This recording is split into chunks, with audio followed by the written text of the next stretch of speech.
Welcome everyone to the Co-Creators Convergence Third Thursday Creator Convos. I'm Noelle Marshall and I'm here with my beloved.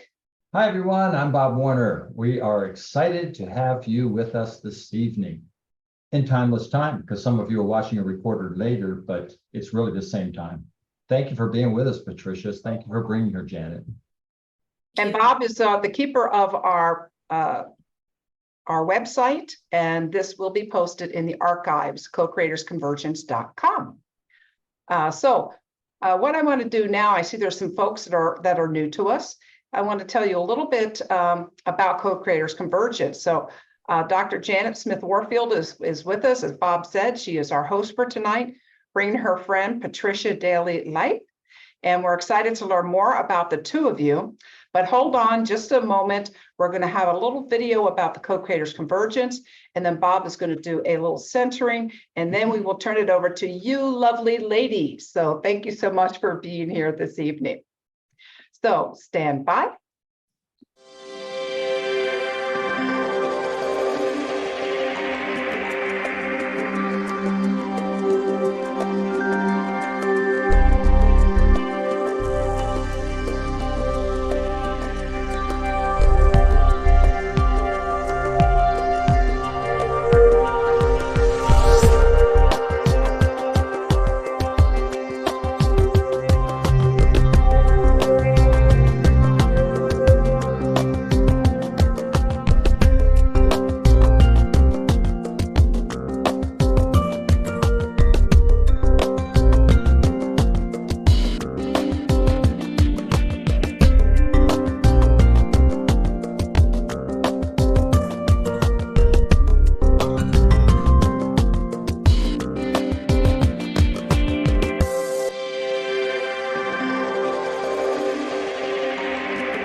Because Bob is not available, I will do just a brief centering. So Mother, Father, God, Creator, Source, whatever your belief system is welcome here as we gather for this evening.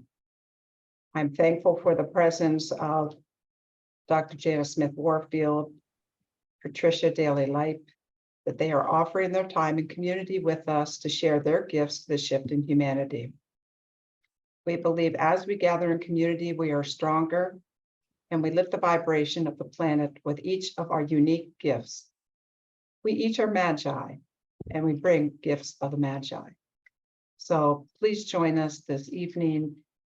Deep appreciation for the time that Janet and Patricia will spend with us.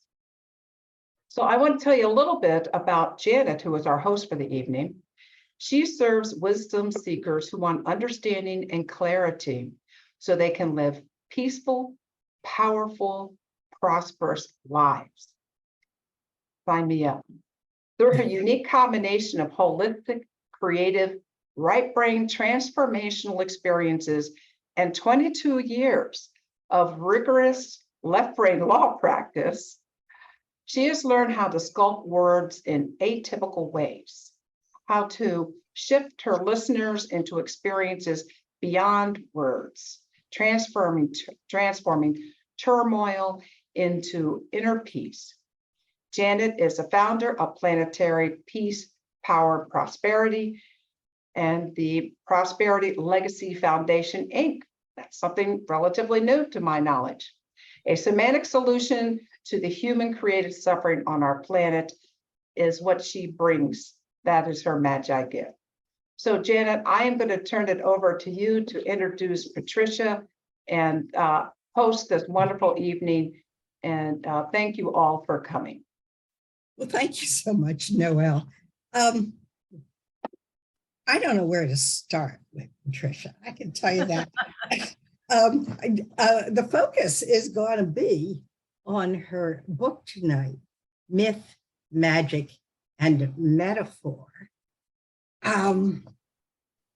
Patricia and I met, I believe it was in 2017, at an International Association of Top Professionals affair in, was it New York City? I don't even remember, Patricia.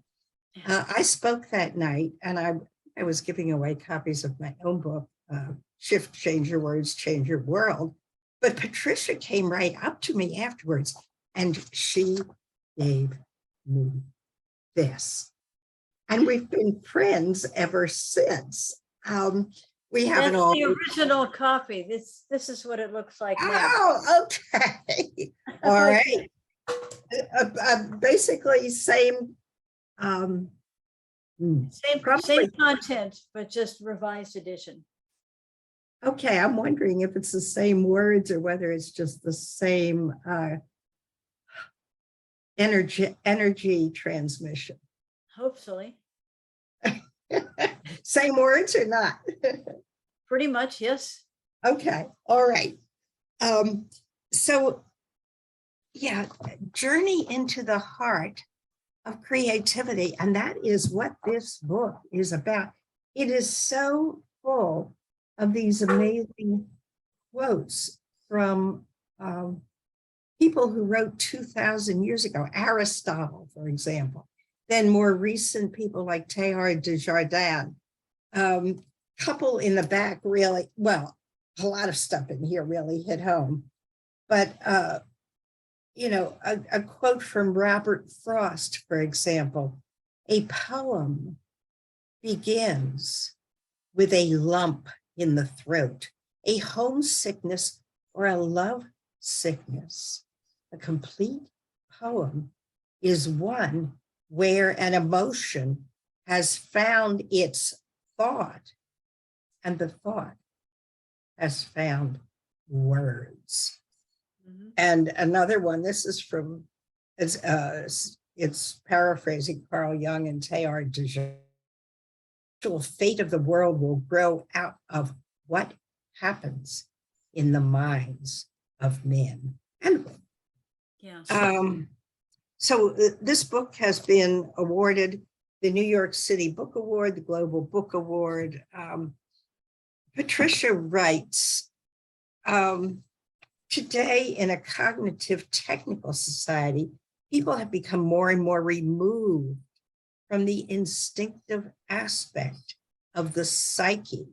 And my task, Patricia's task, as an author is to enhance the creative spirit through myth and metaphor. Boy, I'd love to have you talk more about myth and metaphor because they're so powerful in terms of communication and giving meaning to our lives, but to restore the sense of wonder adults experienced as children. And her method is multi-sensory, interdisciplinary, and holistic. There are no limitations, and as one of her chapters says, there are no rules to what thoughts, ideas, observations, or research could and might be used to stimulate the creative process. The ultimate tool is the human heart. The medium, it's again, a tool or a vehicle. The medium is words. Philosophy, art, music, and linguistics are some of the disciplines used as stimulation. So I'm going to stop talking, Patricia, although I could say a lot more, but I'm going to let you talk instead. So I'm turning it over to you. Well, thank you, Dr. Janet. Really, the recent edition has a quote that I think that you would enjoy. And the quote is from somebody who happens to be the present president of the United States. And he read my book before. Dr. Jill read it also. And his quote, which maybe Dr. Jill wrote for him, quote, "The arts are bound to inspire imagination and creativity and awaken in scores of young people a yearning and talent many don't know resides in them." And that's what President Biden wrote when he was vice president and gave to me to put in the book. And I really appreciate it because the arts really do stimulate creativity, and it's within us. And kids today, you see them going out to dinner and looking at their cell phones, I mean, dialogue, discussion, this is really important. It's what we used to do when we were kids. We had these discussions at the dinner table, or we weren't allowed to talk so that the grown-ups could have their discussion, but we listened and learned. And, we also learned languages when we were little. I speak French, and I also know 2 other languages besides Italian and Spanish, because when you're little, you listen, you absorb, and you don't question. Now they wait until high school, and by that time you're saying, why, instead of just absorbing it. So there's so many things that we can do, and the human is unique. I mean, as far as we know, the man is the only being conscious of being conscious. So many people are frightened not to have answers, but the whole person is precisely a person who has the capacity to understand both intuitively, which is non-rational, and rationally. So, the quote is, man is both creature and creator. Creative energy creates, the journey never ends. The beauty of creativity is to listen and share. My writing began when I had been living in Europe. My mother died from, speaking of cancer, she died of cancer when I was 18. She didn't tell me about her life before I was born. One of my books is A Cruel Calm, Paris Between the Wars, which is based on what I researched and found out about what my mother's life was living in Paris between World War I and World War II. But when my mother died, I was at Vassar, and I transferred to the Université Catholique de Louvain in Belgium. And then I went to live in Paris, and then I went to live in Rome to meet my only living relative on my mother's side, who was my great uncle. And he was the only American canon of St. Peter's in Rome. And he spoke 5 languages, Latin being one of them. But he was a fascinating person. I was glad to meet him. And then when I came back, I finished up at Vassar and went on to graduate degrees and have a PhD in creative arts and communication. But when I came back, my first job was writing for the Evening Star newspaper. And I was supposed to answer the phone, and the reporter would be on site, and they would be speaking about some disaster that was going on in the background. And they were speaking very quickly. And yes, I've been speaking French and Italian. So, my ear wasn't in gear towards, yes, English is my language, but they had Southern accents. And I had to keep saying, would you repeat? And when you're reporting something with a disaster in the background, you don't want to repeat. So they put me in a different category. Where do you think they put me? Well, I'll tell you, they put me in obituaries. Obituaries. My first job was to interview families who just lost their loved one. But this started my whole concept of my source of creativity, is that history is really biography. It's not the who, what, when, and where, it's why. And the why comes from the individual. And these people that I interviewed about their lost loved ones taught me about understanding about what people have to say and what they can share. And one of my books, like the La Jolla book I wrote, La Jolla Celebration of His Past, a lot of that book came from reading people's letters. People wrote long letters, the real thing with handwriting. They wrote letters and they shared, what they were seeing and feeling with the loved one somewhere where they sent the letter. Those letters gave me insight to what La Jolla looked like in the very beginning of its, years. Well, the same thing from my great uncle William. Great uncle William wrote letters to his sister, who was my grandmother, and his letters are at Georgetown University in their archives. Now, try reading the handwriting from World War I. He was writing from the front lines in World War I, and he was telling his sister what he was seeing and what he was feeling. But those letters, I put them in the book called Patriot Priest, because when he came back from World War I to Washington, D.C., he was proclaimed the Patriot Priest of Picardy. Picardy was the battle where he served in the front lines as a priest.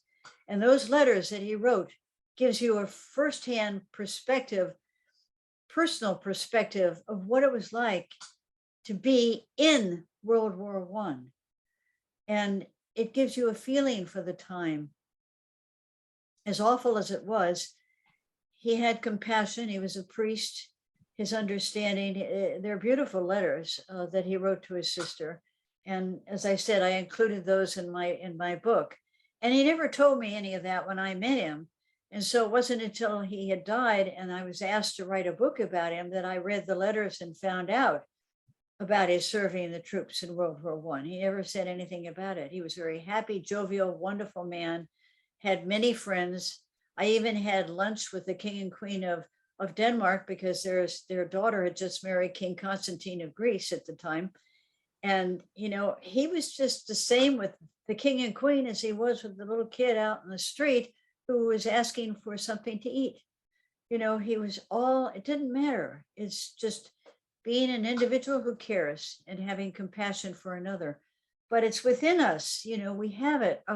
The etymology of the word courage comes from a French word, which is cœur, which means heart. And it takes courage to listen to your heart. And that's what we all need to do, is we need to listen to our heart and let it speak and share, even if you write it down just for members of the family, or if you want to write it down and share with world at large and get it published. I have my book, All Alone, Washington to Rome. That book was my memoir, collection of my memoir writing when I lived in Europe in the 60s, and I was all alone, you know, and I'd lost my mother, and there I was by myself, you know, and it was interesting for me to read my own memoir and to say, oh, was that me? You know, because you change as you get older. So write it down, right? No matter what age you are, whoever's listening, no matter what age you are, write it down. It's important. Now, sometimes writing isn't the way you make your where your creativity express itself. And sometimes it's in painting. So in the background, there's the painting that's the cover of my book. I'll bring it forward.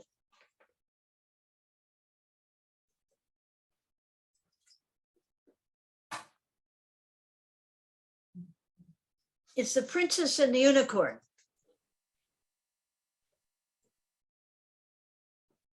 I had seen the original tapestry of the Princess and the Unicorn in Avignon. So it was somewhere in my mind, but I didn't plan on this painting. It just took itself on its own. I have been doing plein air painting in southern France, in Provence, and I took my extra paint and I put it on an empty canvas, wiped it on the canvas, and then I went back to the painting. Then I wiped the extra using oil. So I put the oil on the canvas. And when I was finished, I turned the canvas sideways and upside down, and there she was. The princess was in the paint. The unicorn was in the paint, and I just let them come through on their own. They were in here. It's the same thing you do when you write. The words are in there. You just allow them to happen. Now, this other painting, can you see? Yes. Not too well. Yeah, hold your paintings there a little bit longer, Patricia. Yeah, so we can really, can we see that one a little bit longer? I want to study it a little bit more. And okay, I'm seeing the bird and trees. All righty. Thank you. So that painting again was, that painting was on its own. I didn't plan that one either. The birds were in the paint and they just wanted to express themselves, and I let them come through on their own. So with the Princess and the Unicorn and that painting, here's one more, okay?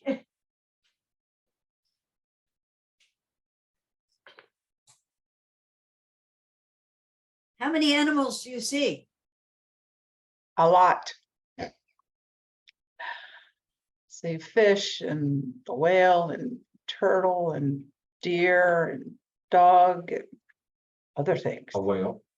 Yeah. Yeah. Ox. Yeah. A lot. So again, again, it wasn't planned. It just, they were in the paint and they just wanted me to allow them to come through. I didn't make it up. This is really how these paintings came about. And the same thing happens with writing. You just sit, if you want to sit at your computer or if you want to do it with a pen, you just let the words come out on their own. And that's why I say in my book, Myth, Magic, and Metaphor, I say there are no rules. Now, the book is based on a class I conducted in Annapolis. And some of my, quote, students were actually professors from the Naval Academy.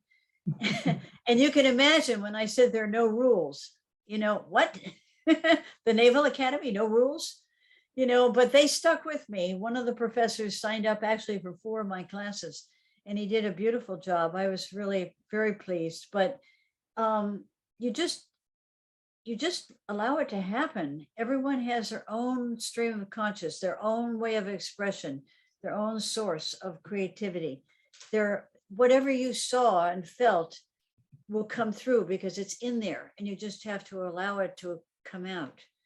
And that's where I worry about these kids, you know, today. They need to go and take a walk and listen to the sound of the trees blowing in the breeze, or take a whiff of the flowers and the smell, or hear the birds, or look up in the sky and see what the clouds are doing. You know, I love looking at the clouds and seeing, is it a dog? Is it a cat? Is it you know, the various expressions that you see in the clouds, you know, the forms they make. And use your imagination, because the word imagination, what is the base word? Image. So you have the image, the imagination, it's in your mind, you see it. I let it come through on the canvas. I let it come through on I've written 11 books, you know, it comes through in various forms in my books. But I wrote something else that I wanted to share. It says, people are like stained glass windows. They sparkle and shine when the sun is out. But when the darkness sets in, their true beauty is revealed only if there is a light within. And I remember going into Notre Dame when I was living in Paris, and it would be dark, and you'd look at the stained glass windows inside of Notre Dame and the light coming through, and oh, you know, the Sistine Chapel, you could say the same thing. You know, where the stained glass windows are in the churches, it's so beautiful to see the light coming through. We have a light that comes from us that we can share. And that's what, you know, it says the true beauty is revealed only if there is a light within, and we all have a light within. We can all share. You know, we can share with our painting, we can share with our writing, or with music. You know, if it wasn't for music, if it wasn't for mathematics, you wouldn't have music. So children today in school, you know, if they have music classes, they will really respect learning mathematics, because you need mathematics to understand music. And another thing I wanted to mention, speaking of music, is that Dr. Lazanov, he was, I believe he was Bulgarian. He actually moved to Austria. He was, let's see, he was, yes, he was Bulgarian, and he was a psychotherapist. And he believed that with certain kind of music that would put the 2 hemispheres of your brain together, and you would have more of an understanding. So sometimes when I write, I put in the background, I'll put classical music, and where there's a repetition in the music, sometimes it just allows your brain to expand. It's amazing. You know, when you can see the patterns, and you're talking about music. My father was a music teacher, and I did a lot of singing, mostly choral singing. But the most amazing experience I ever had was singing in a small choral group in Chartres Cathedral. And it was as if the cathedral was singing back to us. You know, I don't know how else to express it, but it was absolutely amazing. We were the only ones in the cathedral singing, I think, early in the morning. And the cathedral heard our chorus and was somehow, I don't even know, I don't even have the words for this. but it was somehow responding. There was an integration there that I could feel. Beautiful, beautiful. Well, I'm open for any questions. Yeah, or if maybe other people here have stories, or heck, there are some more great quotes in your book. If you want to go in that direction, is there anybody who would like to tell a story of their own about creativity or an aha experience, or about artistic expression and how it's been for them? Well, hi, this is Noelle, and I'm going to say I do have a few stories when you're talking about writing letters. So I am one of 15 children, and we grew up in Maryland, but my grandparents and aunt and uncle, they were in Ohio. So my father used to write letters about all of us kids as we grew up. And we never knew about the letters, but our aunt saved them all. And so we got, after she passed, she also saved all the letters we sent to her as kids, cards and postcards and letters. We each got a little package with everything we had sent to her. But the thing about Pop, we called him Pop, was we had no idea, no one had any idea who was ever writing these letters. So we're grown when we get these letters. And so I decided, my parents were aging and I knew they wouldn't be on the planet too much longer. So I decided that I would type them all up, put them in digital form. And then we had an anniversary for our parents, and all of us kids came out and we each took turn reading the letter to the family. And it was real, and then we also videotaped it. So it was really it's like a historical document. Now, one of my brothers says, my father's a liar. He never took me fishing.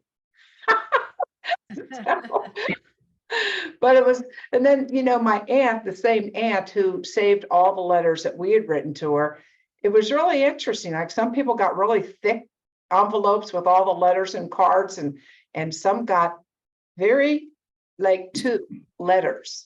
And she was our favorite aunt, and she never married, and we were like her kids. And so she came every Christmas. It wasn't Christmas until Aunt Dorothy arrived. And so it was really kind of interesting. If you look at, you get what you give. It was a real lesson there. And so I I'll just tell one other story, is that 2 years or 3 years ago, we had to put our beloved dog Boomer to sleep after 17 years. And it was just an emotional day for me. And then the dog, like the music, all the music that was playing on the radio, we had about an hour drive to where we buried him. And it was all about love. It was just like, so as soon as I got home, I said, I don't want to forget all the signs that I got, even after he was just in the vet's office and had just passed. There was a song. What was that song, dear? By Travis somebody. Oh, I'm going to love you forever and ever and ever and ever. Amen. Right. Started blasting. And the vet tech acted like they didn't hear anything. And Bob and I are going like, what is going on? It was really, really kind of beautiful.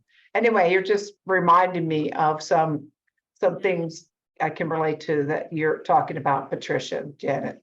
Well, we just lost our Chloe. She was 17 years old, and she was our golden retriever. And one of my books, Nature's Wisdom.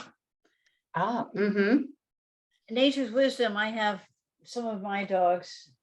And what I said is, recently I overheard someone comparing dogs to people. There are methodology of comparison used intelligence as the factor. My question then is, how do we measure or define intelligence? Does compassion or empathy fit into this equation? And so I told how I heard about a poignant tale about an older man who was in the hospital and he was dying. And his family received permission to have his companion dog allowed into the room for a last visit. The dog was ushered in and the door was closed. 15 minutes later, the family came back, opened the door, expecting to escort the dog out. The patient was still in his bed. His arms were around his dog that had jumped onto the bed, and the man was dead and his faithful dog had died beside him. Mm. Empathy and compassion. Mm. That's what we get from Wow. our animals. Yeah, I mean, I have so many stories. I have even a cat story. Well, that You know. one's for Kathy. Okay, but these are all stories that were published in various magazines, and I was asked to put them together and make that book. So I took the stories and put them together, but I still write stories for La Joie magazine, which comes out quarterly, and it's a beautiful magazine. LAJOIE, La Joie. And there's all the stories about people's animals, the beautiful stories. And then, of course, we rescue thoroughbreds. So this book was written by my horses. I had to translate what my horses told me. So I used to race thoroughbreds in California until I found out I raised and raced them. And until I found out what some people did to their horses. And then I said, no, I can't race anymore. This is the only country in the world that races 2-year-olds. They're not ready. They should not race as 2-year-olds. And one of my horses didn't race until he was 4.5 because physically he was okay, but mentally he was very immature and I didn't want him to get hurt on the track. So I waited until he was 4.5. I put him in a race and he won. That was Risky Ronnie. Long story about that name. But anyway, I won't tell you that one. I don't want to get into politics. But anyway, his mother, Patty Patron, she was my first horse, and everybody laughed at me because I was a single parent with 3 little kids at the time. And they said, you're going to have a racehorse? What are you talking about? Well, a friend of mine's husband, Eddie Gregson, was a trainer. And he said, I want to see this horse of yours. So I took Patty Patron to Eddie Gregson. He loved her. He worked with her. He took her to Santa Anita and she won her first race. And then she won at Hollywood Park, which is now closed, and Del Mar. And then she gave birth to that horse that I just told you about, Risky Ronnie. So now we rescue thoroughbreds. We've rescued 12. And when we moved to Florida, 2 of them said, you're not going to find a home for us. You're going to take us with you. So when we moved to Florida, we had to find a house with a barn. And we did. So they're with me. And these That's 2 beautiful. horses, these are the 2 horses that wrote the book. And it's all about their life before they came to live with the lady, this one. So everyone has a story. I mean, the dogs have a story, the cats have a story, the horses have a story. And sometimes they just need our help to translate. And let's talk about stories a little bit, Patricia, because Yes. I find stories to be a really powerful way of communicating something that's meaningful and perhaps even an archetypal pattern without getting into any kind of authoritarian stance or saying, this is the way it's got to be done. This is the way you have to think. It's simply your story coming out of your own life. And it's, at least for me, it's normally been a questioning about something that was happening in my life. And actually, let me read, may I read something else from your mismatch? Yes. Yeah, this is, Thank you.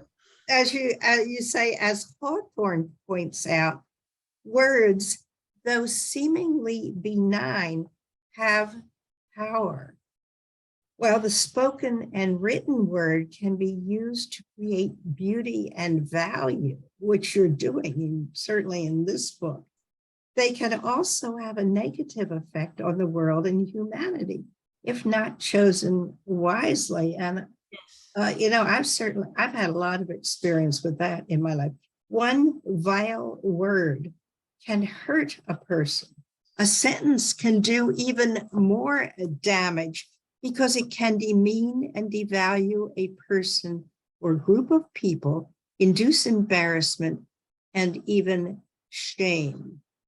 Groups of words can be repeated orally or in art and turned into propaganda in order to enforce an agenda. But sometimes they work differently. So we really have to think, right? When we're speaking, I think about the power of our words and the impact of our words, both on ourselves and on the people around us. Communicated language can cause others to think and often to believe. Well, I also talk about the etymology of words. If you're choosing words like reveal means revelare, which means to remove the veil. So you have a visual of what reveal means. The veil is removed and you can see. And the words can be veils too. It's Hinduism, I think, that talks about piercing the veil of illusion. And I've often thought words are illusions dancing at a masked ball, but they can also really have meaning and impact. And each one of us gets to choose what words we want to allow into our lives. And notice words have so much emotional impact that they have maybe on us, and whether we want that in our lives or not, whether it's supporting us or whether it's pulling us down in some way. And for me, that's been kind of a life path or a challenge, is just figuring that out. And whose rule, if we decide to follow somebody's rules, of course you say in the book there are no rules, and I know where you're coming from on that. Yeah. But if we decide to follow somebody's rules, whose rules do we follow? Because everybody's got their own set of rules. Oh, your heart. What was that? Heart, you follow your heart. Yes, well, I think that's what Patricia is saying a lot in her book here, except she's also going into words, and particularly the etymology of words a lot, which I find fascinating because well, enthusiasm is be in of God. That's what enthusiasm is.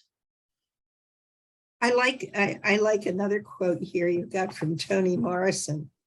The vitality of language lies in its ability to limn, L-I-M-N, and I didn't have time to go look that word up, but I've never seen that one before. So to limn the actual imaged and possible lives of its speakers, readers, and writers, it arcs toward the place where meaning may be.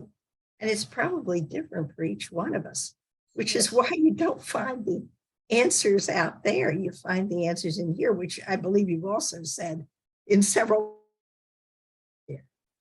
I'm just looking for some other. Yeah, Kathy, did you want to jump in here? No. Oh, okay, yeah. Sure. I was trying to raise my hand. Okay. So Patricia, I am fascinated with creativity, and I was honored to be the publisher of this book, which is called Awakening Your Creative Voice, Women in a World of Possibility, with Elsie Ritzenheim. And unfortunately, Elsie passed before COVID. But the book's beautiful, and her whole premise is that she set up a process of how you could get into that creative space, that world of possibility. And we actually came up with a merry-go-round kind of format, only with 4 or 5 seats. And each seat had something, but then you went inside. Actually, I could show you. So I'm curious about what your formula is, because I've highly valued learning her formula, I find myself inspired enough to wonder what the possibility place has in it for us.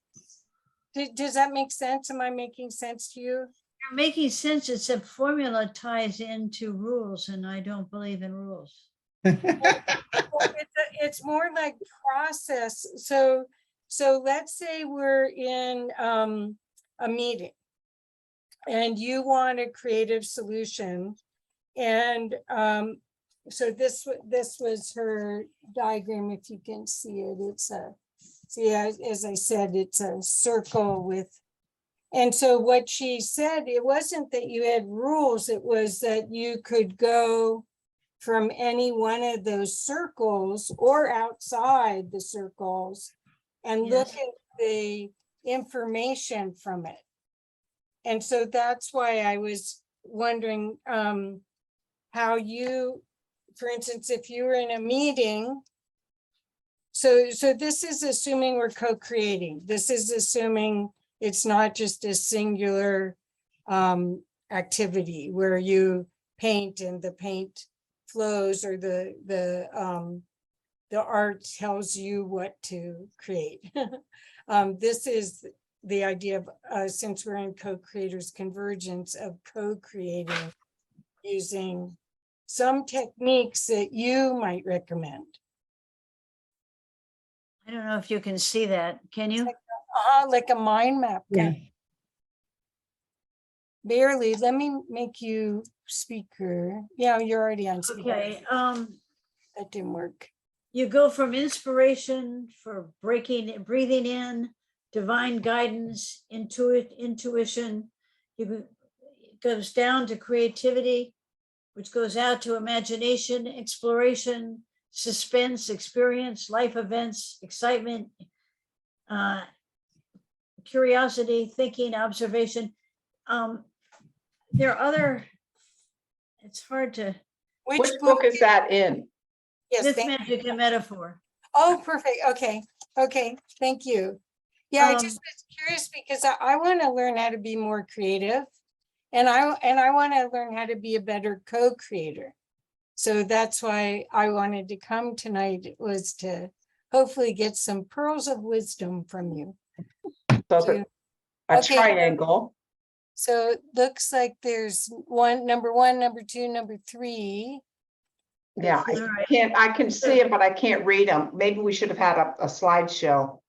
Yeah. I'm sorry. Oh, good. So someone, there's another one up above too, which Oh, okay. Yes. do you see for Brian? Yes. Sorry. Yeah. that There we one's go. clear. Hers is darker. There. Oh, thank you. Thank you. Thank you. That's it. Everyone is Thank you. up a little bit. Up. Could you put it back up, please? Sorry, no blood in your arms, but that's okay. Okay, so there's number Oh, one of us at the top, compassion to embrace all living things, us in nature, and I can't equals creativity. Two is the whole, aka the universe, nature, and together, translated by humans. Is this from the horse? This This is is- from the book. Oh, it's from the book. Okay, got you. that's what I was hoping for. I want, Okay. yeah, well, because you know, the it's almost like you want to play a game, and some people come into the time together not understanding that there isn't a right way to do anything, that it's in flow, and it's sort of and rather than this or that. Right. Well, There is, I think there is kind of an underlying structure depending on what our intentions are. I mean, I would a heck of a lot rather be in the United States right now than in Ukraine, for example. yeah. And so, I mean, you can say in one respect that there are no rules, but there are rules that support human life, or there are ways of being. That's probably a better way to put it. There are ways of being that support human life and harmony in a community, and there are ways that disrupt human life. And we're observing that right now. But that's polarity. I'm not talking about polarity. I'm talking about going to 0 point in the middle of the teeter-totter with others. Okay, That's what I was asking Patricia, because I think she knows how to do that. okay, Oh, basically what I've said is language is active, language uses us. And aesthete in Greek is one who perceives. So you look for the image concealed within the emotion and then bring it forth. Does that make sense to you? I had an interview, I have a show, and I had an interview with Peter Panagore, who's Yeah. a mystic, and he was using the same, it's very similar, using words to try to get at the emotion of them to get to the creative source, Yes. other than the words as static expression. Yeah. So twice in one day, I'm excited. The other thing is that you have to take time out to listen to the silence. That sounds like an oxymoron, but it's not. Gaze in wonderment as a leaf flickers in the light, or be quiet enough to be startled. You know, and as Chesterton said, the world will never starve for wonder, but only for the want of wonder. We need to have that want of wonder and allow it and just absorb. Don't question it, just absorb it. Okay, I have another question. You speak French. Do you speak other languages? Oui, je parle français, italiano et espagnol. Si puede hablar español? No, je ne parle pas français, ma parlo italiano. Ah, una bella lingua italiano. Mi piace molto la lingua italiano. Anche, mi sento Molti anni fa che io stato a Roma, so it's been many years since I was in Rome, so I get the Spanish and the Italian similare, and then I speak Spanish with an Italian accent. after Margarita, you can speak Spanish. But anyway, the next part of that question was, I got to study art history in Florence for a year. Firenze. Firenze, sì. And I think that knowing another language, a Romance language, or knowing a language or a culture where art is almost like their religion, Yes. that makes a whole different, it allows you the opportunity to express in more emotion. Yes. And I mean, there's a word for sky blue, not the German and the English condenses words and changes the feeling of them. It reduces them to I don't know how to explain it, but that's the way it feels to me. Whereas these other words, the passion of it, the love of it comes through. And the sound of it in Italian and the beauty, it's a song. In German, if I say I can't speak German, ich kann nicht sprechen. You have the verb is at the end of the sentence. Right. I cannot German speak, So it's a different way of thinking. It's very organized and methodical and So is linear. English. Whereas the Italian, it's the flow of the words is just as beautiful as what they're saying. And then of course the French is philosophy, la philosophie. May I, Yes. may I just Stephanie. jump in here for a second? I'm now French and American. My husband, I met him in France in Barbizon. Oh, And when we went to Italy, it was funny.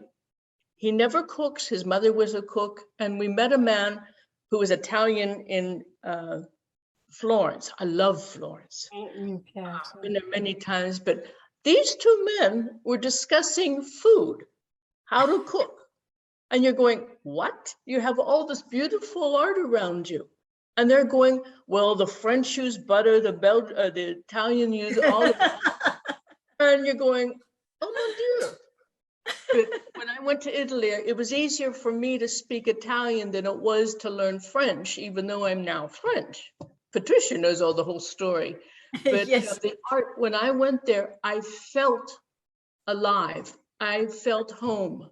I went there to work with another artist, and I'm going, I'm home. I did not want to come back to America. Yeah. My husband, Bernard, wanted to experience America, so back we came, and I guess it was a good thing, but I love France and Italy, and I would give 2 cents to go back. Oh, well, the reason why I brought it up is I think that when we're talking about language and creativity, that there is something that almost is missing in the English speaking. Exactly, exactly. I agree with you. Yeah. And you feel alive, you feel the history, you feel what was there before. And Yes. I'm an artist, and a lot of my paintings are based on that. So,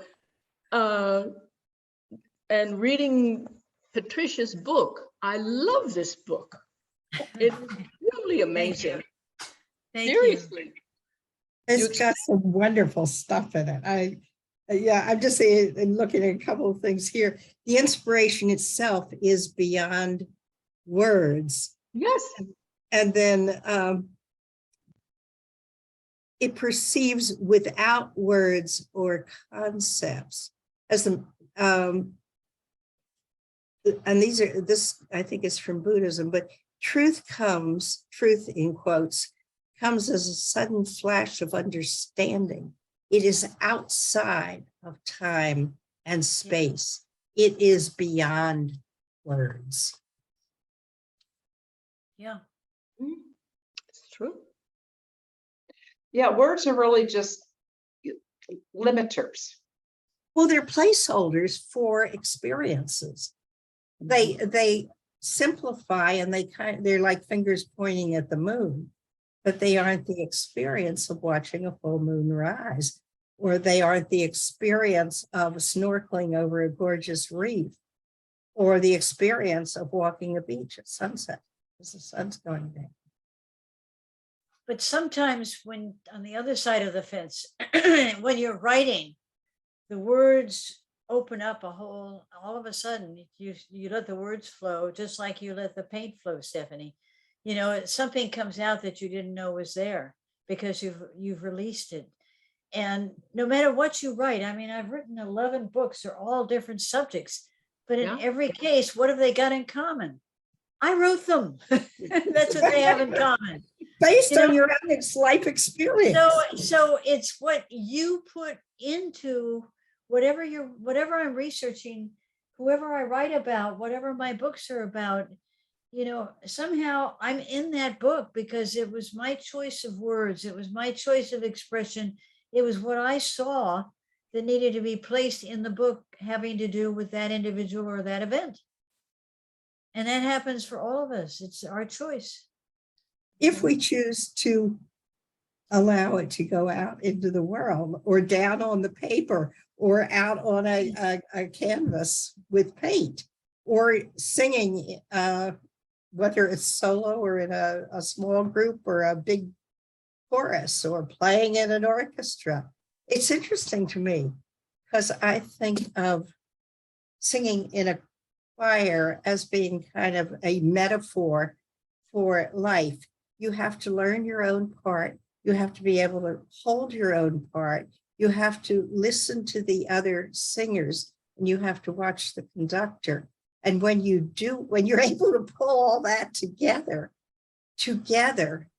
you create something much more spectacular than any one of us could create alone. Yeah. I'm wondering, we haven't heard from Reverend UL Bhatti. Are you there? Would you like to speak at all? He's on mute. Yeah, Reverend, can you unmute so we can hear from you? maybe Reverend doesn't want to speak. I don't know. Kathy has sends her regrets. She says, "Thank you all. I have to go now. This has been fascinating." So, Good. Well, thank you for coming. mhm. Yeah, and maybe you and Kathy can switch books, because Elsie's book, I think you would really enjoy. She was, I'd like to see her book, yes. yeah, and she always talked about the portals of possibilities. And I just always loved her expression. But yeah, so The Reverend has unmuted. I am from now, basically I'm from Pakistan, but now nowadays I'm in Canada, Niagara Fall. What Interesting. part of Yes. Canada? Pardon? What part of Canada? Canada is Ontario. And Ontario, because my mother was born in Port Hope. Do you know Port Hope? which one? Port Hope, Ontario. Ontario, but no, actually before that I was in Brampton, or nowadays I'm in Niagara Fall, border of USA. Niagara Fall Niagara is a Falls. very, Niagara yeah, Falls. Okay. USA. it's a very famous place, huh? I bet you have a lot of really interesting stories, Reverend. Oh, yes, yes. I have a lot of stories. Since I was in Pakistan, we have many, many stories. And I hope that nowadays there is great need peace in Pakistan. Yes. Because the stability of the political situation is not good there. But we are anyway, we are we are praying for that stability, and that all be through peace and harmony, because there are diversity in cultural over there. Minority are say about 5%, and others Muslims are there. There is some reflection on that persecutions and everything. And before that, there was a layer of very, very fanatic peoples who were there. But anyway, in these days, quite bit good, but there is a quite need for the peace and harmony with the diversity with the religions. Absolutely. Sometimes I wonder if our religions are our greatest downfall. Well, Yeah. that's another whole real fascinating question. This peace power is a strength, and that nowadays there is a quite layer of the change that Pope Francis he's visiting Edmonton Yes. and here, so we are very much blessed over there. So seeing on the online activities, although that's Edmonton is a very far from here. And there are certain barriers due to still COVID is again coming. Yep.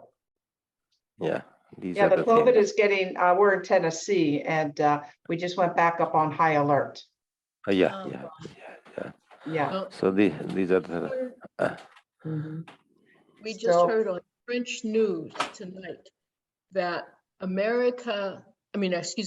the world is actually using more of the land and air and everything else. This was the day that people and the planet are here. We're using too much of everything, and we have to be extremely careful. Yeah. We have to, too much energy, too much everything. And it was kind of a scary thing to hear, that today was the day.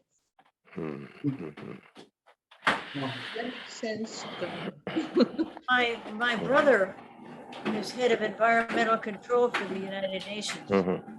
His name was Peter Thatcher. Peter Thatcher.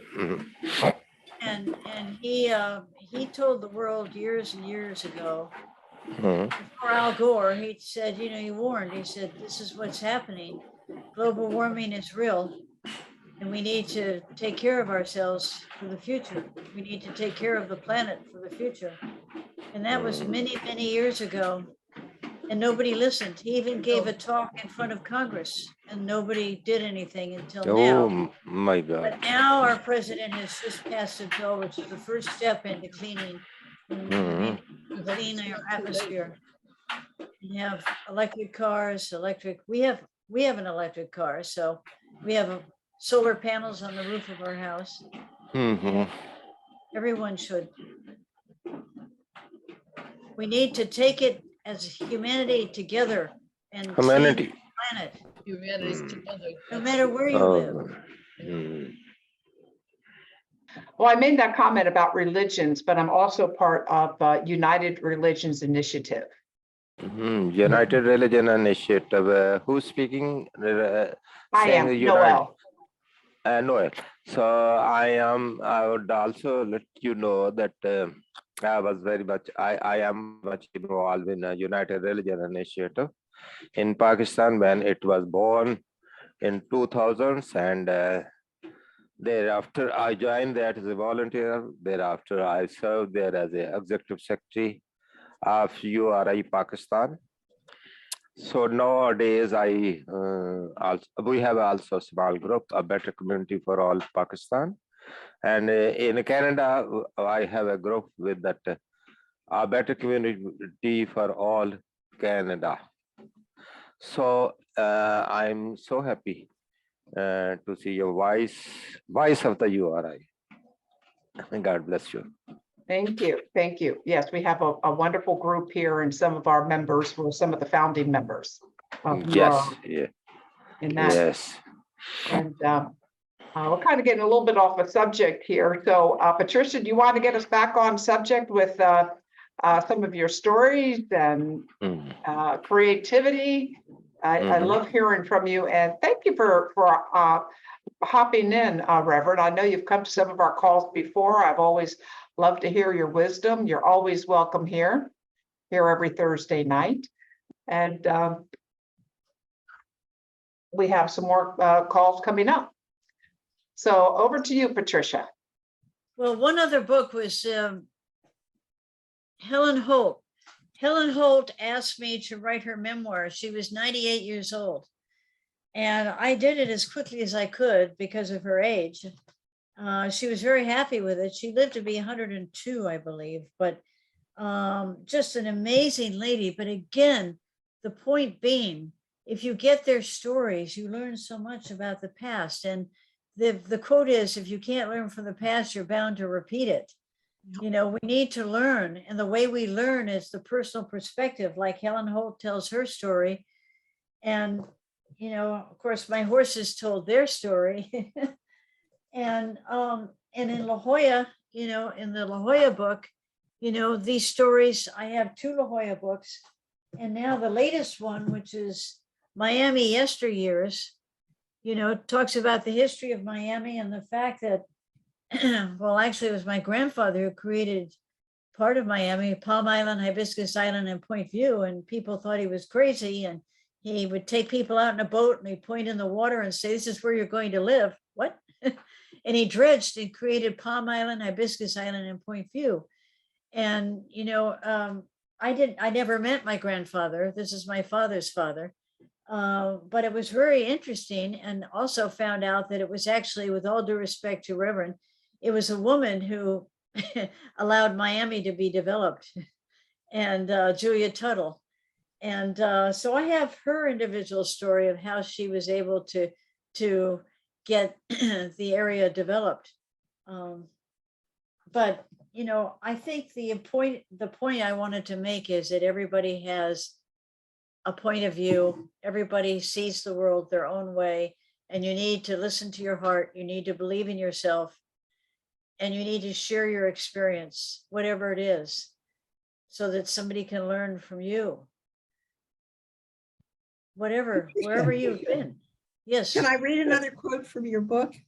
I Sure. really love the words you used here. It was, your muse is shy and elusive, but your conscious mind can tap in and train your unconscious to express itself, thus releasing the words. Then harness, this has to come from your work with horses, harness those words and allow them to gallop into writing. Yeah. Yeah, I mean, it's such a great metaphor, I think. Really love that one. Oh, thank you. Yeah. So Patricia, have you ever done like the automatic writing they talk about? What does that mean? Automatic writing just means your pen just starts writing and you're not even, Well, that's what I do. okay, yeah, but you're mean, that's- just consciously not involved with it. No, but that's what you do. The words take over. Seriously, they do. When Okay. I write, I was asked to do the research for writing this book about Miami. I was asked by Helen Holt to do the research to write her story. I was told, please write some more stories about the history of La Jolla, California. In all of those cases, I get the assignment and then I sit down and that's exactly what happens. The pen takes over. I've got my Very good. focus, and then the pen just, starts going. And I'm married to a retired physician, so he's left brain and I'm right brain. So he will look and say, you need to kind of rephrase this sentence, or you need a comma here, or you need whatever. He can zoom right in because that's how he sees it. But the way I see it is I just let it flow. And then we kind of work on bringing it back together in a way that's more compatible with what the public would want. But we don't change very much. That's the way I write. I have my That's assignment, awesome. I have my Yep. research. And, like for the Miami book, I had to read 6 different books about the history of Miami and Florida. And I absorbed all of them. I put them away. I kind of let them go. And then I just focused on what am I writing? And then I just start writing. And then whatever was stuck in there from what my research did, it would just come through in my words because I had absorbed the information and I knew I didn't have to keep going looking back. I absorbed it. It's just like the paintings, the same thing. I absorbed what I saw in Avignon with the Princess and the Unicorn, and she just came through in the paint on her own. Well, the same with the words. They just come out because it's yourself expressing the way you feel, your contact with what's out there. It's you and what's out there, and you combine the two and let it happen. Awesome. And that's why I say there's no rules. There aren't. And when people listen to rules, they Mhm. cut off their heart. They stop listening. And I have to do this because of that. Well, Right. that's more like what my husband believes because that's how doctors are. Right. That's how Western medicine is. Yeah. Yes. But I do have another question for you. yes. I grew up reading the Evening Star in Washington, D.C. area. Oh, great. So Did you read any of my articles? I don't know, but if you were in the obituary columns. No, I'm older than you, so it was before your time. Maybe. So is there any obituary that actually stands out? I mean, I think you're talking about all these people. I'm seeing a book by all these souls that want to tell their story. Well, what was interesting, and I guess I can say this. The Washington I lived in had a separate neighborhood for people who were Black. And therefore, I didn't really get to know any of those families until I was doing the obituaries. And then I went into those neighborhoods and I got to know these people and I got to really love them and admire their way of living and what they had to tell me about their lost loved one. And it gave me a whole new view of people that I had not grown up with because of the separation in those days. Probably Southeast Washington. Yeah. Mhm.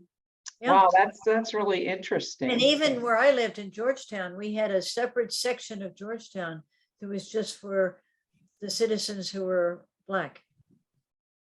Wow, that's very interesting. And their church, I loved walking past their church because the singing and the music was phenomenal. It absolutely gorgeous. And I used to go out of my way walking my dog down to that other part of Georgetown just so I could hear that. It was beautiful. So Oh, it that's opened up something that I had not grown up with Mhm, and gave me mhm. more understanding. Well, how is it that you traveled so much? Was that?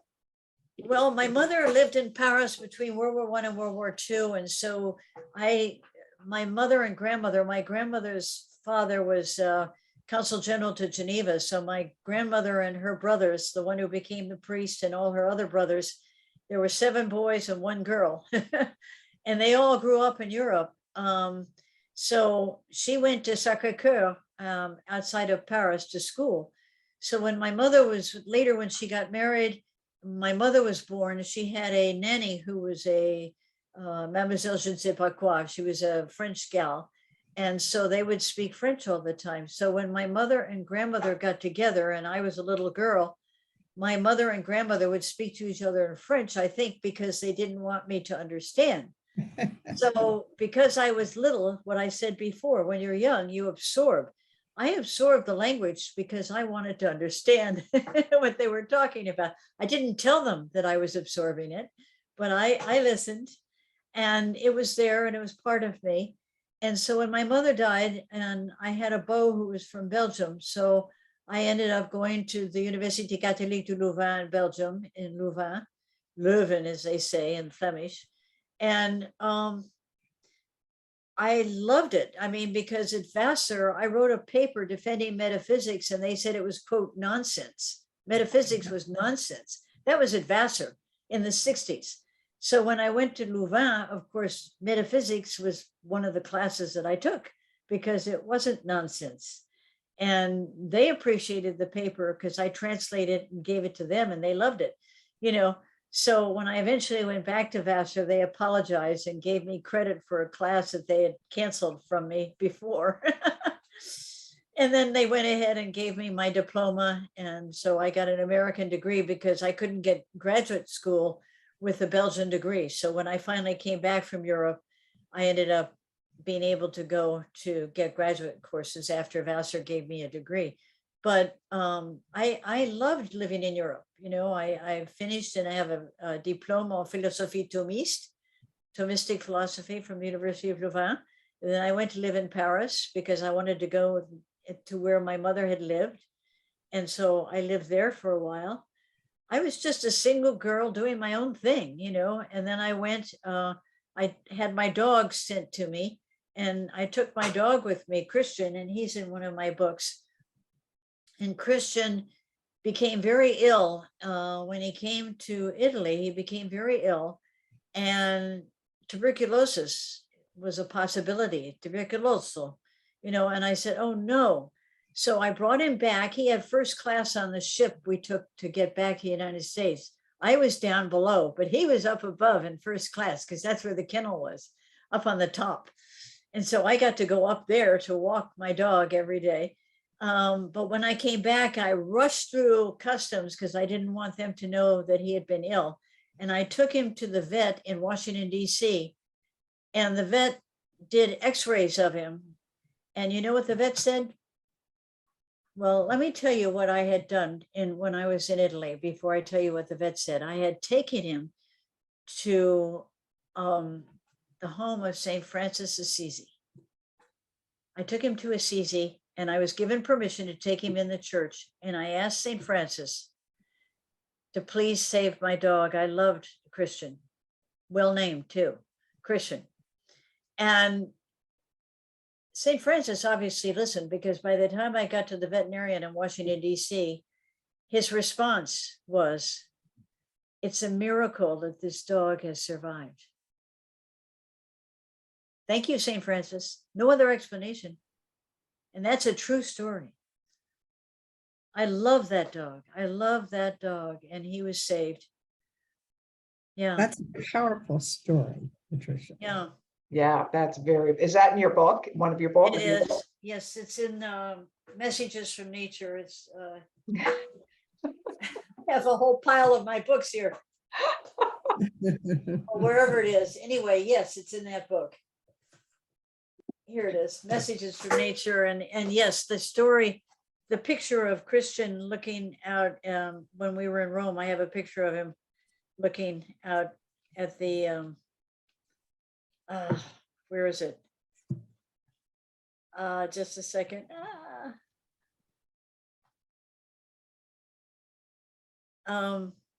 Yeah, my dogs have taught me so much that, well, I know it's in here somewhere. Here it is.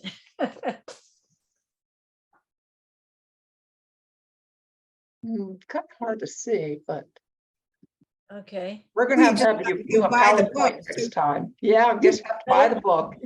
Buy the book so that you Okay. can really see it. Underneath this, it was December 1964, and he had his own, he was a persone d'accompagnado. He accompanied me on the park, to walk in the park of the Principessa Doria Pamphini had, given my great uncle the apartment he lived in. And my great uncle, when he was a youngster, had gone to Rome to study to be a priest when he was a young man. And he got tuberculosis, speaking of tuberculosis. And they thought he was going to die. And they said, you need to go see the Pope. And he went to see the Pope. And the Pope put his hand on his shoulder and said, young man, not only are you going to survive, but one day you're going to be back. He came back to the United States. He did survive. And when he came back, the Principessa Dora Pamphini gave him this apartment to use because it had a chapel in it. Turned out that that very Pope who had said you're going to survive was the one who used to be in that apartment before he became a Pope. And that's where my great uncle ended up living.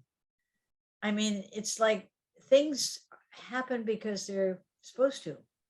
My Yeah, dog was supposed to live. My right. great uncle was supposed to come back. He did.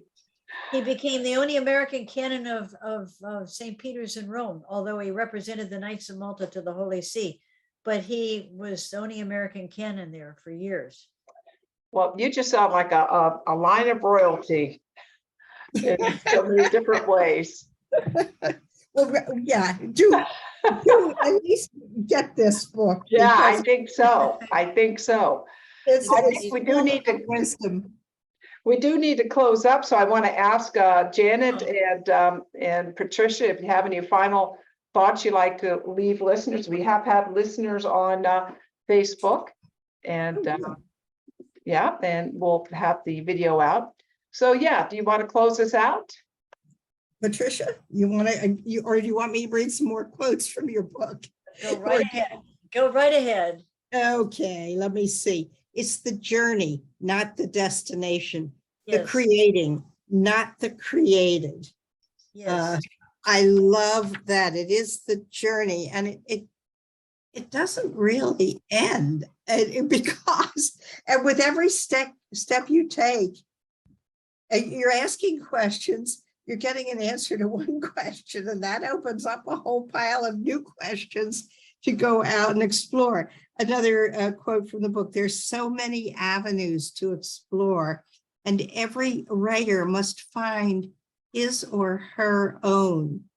However, one thing is true about all artists and writers: they are endlessly inventive, which, yeah, Patricia is definitely endlessly inventive.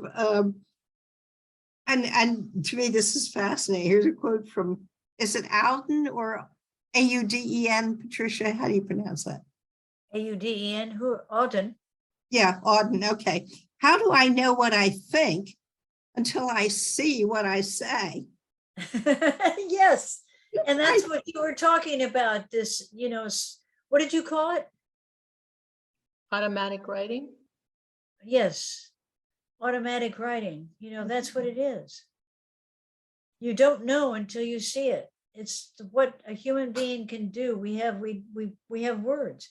Even of the old cave paintings, there were words there to share. That's how we share. And we created the words, so we can create them any way we want to create them. Here's another great quote from the book: to be an artist or a writer is not a matter simply of making paintings or writing. It is a state of consciousness. It is the shape of our perception, which to me is another really Yeah, powerful. that's probably the perfect place to stop because that about Okay. says it all. And we are at 9:29. Okay. Yeah. Thank you so much, Noelle, for offering us this Yes, platform. thank you so much. This has been amazing. It just is, I'm just fascinated with your life and your gift. And thank you so much for sharing that with us. Thank you for allowing me to be on your program. Oh, absolutely. It's been a It's an honor. joy. It's been a joy. Patricia, Thank you, Jen, and Heidi. thank you, everyone. See ya. Bye-bye. Take care. Good Bye. night. Thank you.